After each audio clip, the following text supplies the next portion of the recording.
حضرت علی رضی اللہ تعالیٰ عنہ نے ارشاد فرمایا، جس انسان کو غصہ زیادہ آتا ہے وہ انسان پیار بھی اتنا ہی زیادہ کرتا ہے اور اتنا ہی صاف دل رکھتا ہے۔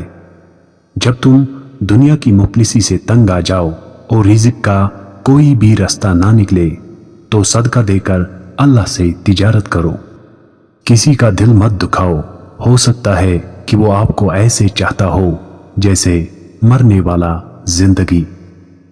جو حق سے منہ موڑتا ہے تباہ ہو جاتا ہے۔ 3 رشتے بے نقاب ہو جاتے ہیں، بڑھاپے میں اولاد، مصیبت میں دوست اور غربت میں بیوی۔ تم کسی کو چاہو اور وہ تمہیں ٹھکرا دے تو یہ اس کی بد نصیبی ہے۔ اس کے بعد اگر تم اسے زبردستی اپنا بنانا چاہتے ہو تو یہ آپ کے نفس کی ذلت ہے۔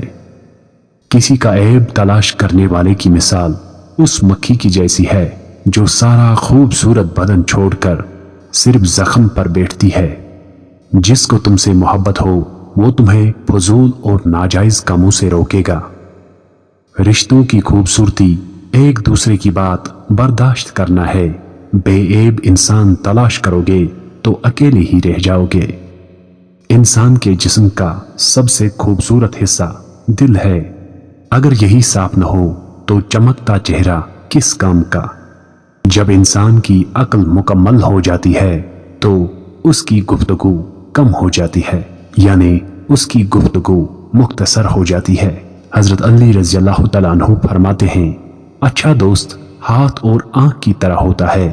جب ہاتھ کو درد ہوتا ہے تو آنکھ روتی ہے، اور جب آنکھ روتی ہے تو ہاتھ آنسو صاف کرتا ہے۔